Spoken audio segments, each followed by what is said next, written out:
So the Pixel 6a has been out for a significant amount of time now, and there are some hiccups here and there that kind of sully the experience a little.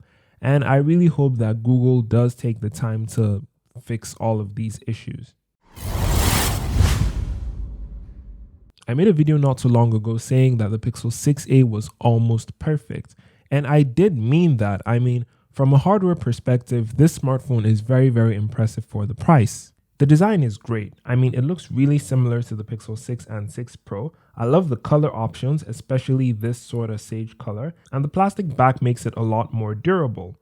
But at the same time, it makes the phone a little slippery, so you might still want to use it with a case. And when it comes to performance, this smartphone comes with a Tensor chipset and 6GB of RAM, meaning you will be able to run through your day-to-day activities without any issues and even play some games here and there. The display is decently large, it's color accurate, and it feels really smooth, despite being only at 60Hz. And while it only comes with dual 12-megapixel sensors, it still takes really amazing photos and even decent quality videos using the rear camera. And having all of these features for just $450 to $400 was pretty unbelievable already.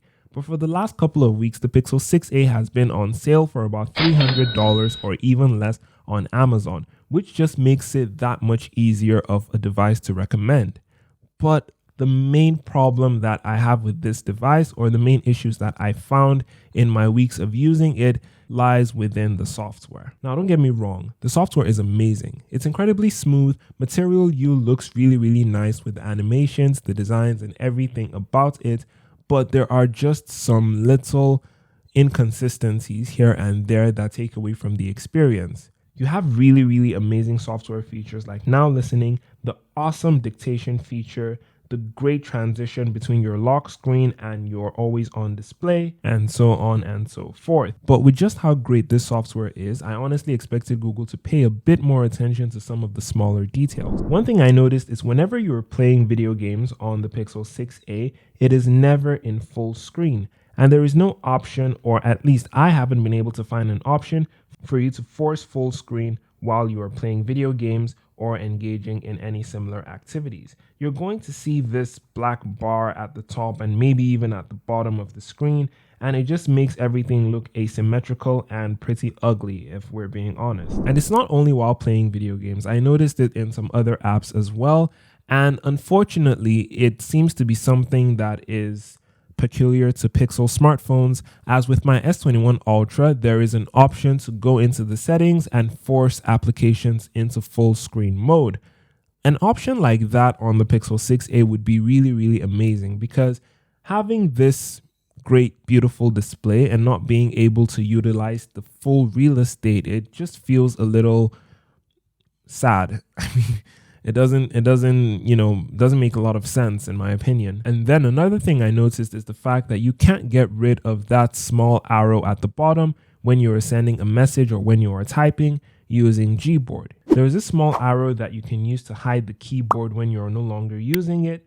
However, you could also do that by just using the back gesture, so the arrow kind of becomes redundant. On my S21 Ultra, I was able to find a way to get rid of the arrow on Gboard, but I haven't been able to replicate that success on the Pixel 6a. And when I went through some online forums and discussions, I realized that it's something that you just cannot turn off, or I just don't know how to turn off at this point.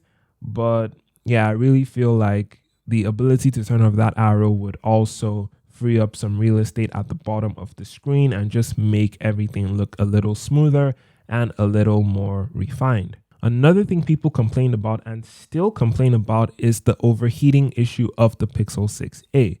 Now, I'm not gonna lie, I haven't experienced this issue personally. Initially, when I got the smartphone, for the first couple of days, it did tend to get a little warm. I guess maybe it's because it was trying to adapt to my usage, or trying to learn my usage patterns and reroute power accordingly.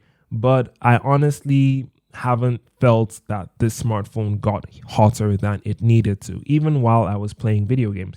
But some people complain that, the Pixel 6a had overheating issues and it would get unnecessarily hot even while scrolling through social media or simple things like that. I don't think it is a hardware issue, or I'm not sure if it's a hardware issue, but if it's a software issue, then it's also one thing that I believe Google should be able to, take a look at and fix. But regardless of these issues, I still believe that the Pixel 6a is a smartphone that gives you amazing value while being kind to your wallet. And speaking of wallets, are you really happy with that giant, bulky, bifold wallet you're carrying around with you? That's where Exter comes in. They make amazing, high-quality, compact wallets that are durable, elegant, and very functional. They also have variants with AirTags in case you want to ensure that you can track your wallet all the time. And if you're not an Apple user, they have a tracker card which you can put in your wallet and know where it is at all times. If you're interested in getting any of these wallets, you can shop using the link in the description or using my code TechPHD for a 25% discount. I firmly believe the Pixel 6a is going to be the phone of the year for a lot of people, or at least the phone that offers the best value, because the software is genuinely amazing. You get flagship level features at a very affordable price point, and while the hardware is not the most impressive, it definitely gets the job done. Frankly speaking, I don't think there is any smartphone at $300 that can take better photos than the Pixel 6a. Let's even go back to the original price of $450. Let me know in the comment section below if you think there is a smartphone at $450 that can take better photos than the Pixel 6a. Granted, the video performance is not the best out there, but for the price point and with the software features that you get, especially with the computational photography, it's a pretty amazing deal. It's also an improvement in terms of stability over the Pixel 6 and 6 Pro when they initially launched, and even those devices have become a lot more stable. As people who bought the Pixel 7 and 7 Pro can claim, these devices practically launched with no issues, no bugs, and a ton of improvements over their predecessors. Now all that's left is for Google to iron out the little wrinkles in their software, and they will definitely be a serious contender for the best Android smartphone. I firmly believe this is something that is possible with the way they are going, and I seriously hope Google continues to add great features to their smartphones and that people would be more open to giving them a try. At the end of the day, I still love the Pixel 6a, and I think I'm still going to be using this smartphone for a very long time. But I'm planning on making a video comparing the Pixel 6a and the Pixel 7 and seeing which smartphone gives you more value. So if you're excited to see that video, then subscribe to the channel. Otherwise, you can check out my previous review of the Pixel 6a right here. Oh yeah. Hey, yeah. Said we drunk in the spirit, no, we don't stay sober. We don't stay sober. Hey, fly as a jet, but with no layovers. With no layovers.